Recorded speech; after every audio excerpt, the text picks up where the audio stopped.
বাংলাদেশি ভাইটাকে বলো জলদি আমাকে লাইফ জ্যাকেট দিতে। আল্লাহ, এই অবস্থায় কতক্ষণ যাবে? আন্টিটা তো অসুস্থ হয়ে গেছে, দেখো একবার কি অবস্থা। Hello everyone, assalamu alaikum. You are watching Eva's Life Friends and welcome to my today's Island Life vlog. আজকে খুব ইন্টারেস্টিং একটা ব্লগ আপনাদের সাথে শেয়ার করতে যাচ্ছি, কিন্তু তবে টোটালটা বোঝার জন্য একটু ব্যাকগ্রাউন্ডটা জানতে হবে, সেটা বলে নেই। মালদ্বীপ ভারত মহাসাগরের মধ্যে অবস্থিত ছোট্ট একটা দ্বীপ রাষ্ট্র। পুরো সমুদ্র সহ এর আয়তন 90,000 বর্গ কিলোমিটার, কিন্তু ভূমির পরিমাণ মাত্র 298 বর্গ কিলোমিটার। আর সমুদ্র পৃষ্ঠ থেকে এর গড় উচ্চতা মাত্র 1.5 মিটার। তার মানে মালদ্বীপে যারা বসবাস করছে তারা এক প্রকার সমুদ্রের মাঝেই আছে বলা যায়। যেহেতু এদেশের মোট আয়তনের মধ্যে সমুদ্রের ভাগটাই বেশি, এখানে ট্রান্সপোর্ট সিস্টেমটা কিন্তু মেইনলি ওয়াটার বেসড। তবে এটাও স্বীকার করতে হবে ওদের ওয়াটার বেসড ট্রান্সপোর্ট গুলো কিন্তু খুবই ডেভেলপড। এখন যে স্পিড বোটটার ভিতর দেখতে পাচ্ছেন, এটা কিন্তু বেশ বড়। এই বোটের ধারণ ক্ষমতা 60 প্যাসেঞ্জার্স। তো আজকে আমি আমার আইল্যান্ড থেকে মালদ্বীপের রাজধানী মালেতে যাচ্ছি। যদি সবকিছু ঠিক থাকে তাহলে আমার আইল্যান্ড থেকে স্পিড বোটে মালেতে যেতে সময় লাগে 2 ঘন্টা। রওনা তো দিয়ে দিলাম, কিন্তু আবহাওয়া কিন্তু দুদিন থেকে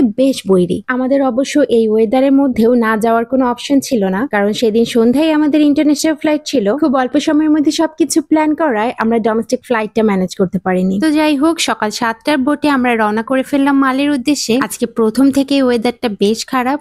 ধীরে ধীরে বৃষ্টি ছিল, তবে বৃষ্টি কিন্তু খুব বেশি একটা ম্যাটার করে না। সমুদ্রের সবচেয়ে বেশি যেটা ম্যাটার করে সেটা হচ্ছে ঝড়ো হাওয়া। সেদিন যেহেতু হোয়াইট অ্যালার্ট চলছিল, তাই বাতাস আর ওয়েভ হাইট দুটোই কিন্তু অনেক বেশি ছিল। মাঝ সমুদ্রের ফুটেজ গুলো কিন্তু আমি নিতে পারিনি, কারণ ওই সময় নেওয়ার কোনো অবস্থাই ছিল না। এখন যে ফুটেজটা দেখছেন, খুব বেশি জার্কিং কিন্তু হচ্ছে। এই জায়গা থেকে আমাদের মালে পর্যন্ত পৌঁছাতে প্রায় 50 মিনিটের মতো লেগেছে। আর আমাদের বোটে আরো কয়েকজন বয়স্ক এবং বাচ্চাও ছিলেন, যারা একটু অসুস্থ হয়ে গিয়েছিলেন। বোটের একটু মিডল থেকে পিছন দিকে যদি বসা যায় তাহলে কিন্তু জার্কিংটা কিছুটা কম ফিল হয়, তাই ওনাদেরকে একটু পিছনে শিফট করে দেওয়া হয়েছিল। পরে মালদ্বীপসে বোটগুলো ট্র্যাক করার জন্য একটা ফলো মি ট্র্যাকার নামে অ্যাপস আছে। তো আমরা বারবার অ্যাপসে চেক করছিলাম যে কতক্ষণ লাগবে মালে পৌঁছাতে। আলহামদুলিল্লাহ যে মোটামুটি অ্যাটলের কাছাকাছি পৌঁছে গিয়েছিলাম। যদিও ওয়েভ লেন্থ খুব বেশি একটা কমবে না, কিন্তু আইল্যান্ডের কাছাকাছি হওয়ায় সমুদ্রের গভীরতাটা সেখানে কম। এখন যে আইল্যান্ডটা দেখতে পাচ্ছেন, এটাই কিন্তু মালে সিটি। আর এই যে এখন সিনামালে ব্রিজটা ক্রস করে যাচ্ছি। আমরা কিন্তু বেশ অ্যাডভেঞ্চারাস একটা জার্নি শেষে পৌঁছে গিয়েছি মালে এয়ারপোর্ট জিটিতে। যেহেতু আর কয়েক ঘন্টা পরেই আমাদের ফ্লাইট,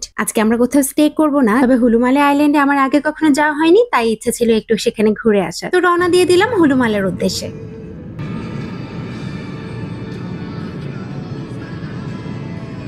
হুলুমালেতে এন্ট্রি করার সাথে সাথে কিন্তু আমার চারপাশটা খুবই অর্গানাইজড মনে হচ্ছিল। আমরা আমাদের ব্যাগেজগুলো একটা মালদ্বীপিয়ান ফ্রেন্ডের পাশে রাখবো, এরপর চারপাশটা ঘুরে দেখতে একটু বের হবো। হুলুমালেতে গিয়ে আমরা কোথায় কোথায় ঘুরলাম এটা জানতে হলে কিন্তু নেক্সট ব্লগটা দেখতে হবে। আর আজকের ব্লগটা কেমন লাগলো জানাতে ভুলবেন না কিন্তু। Thanks for watching. Allah Hafiz.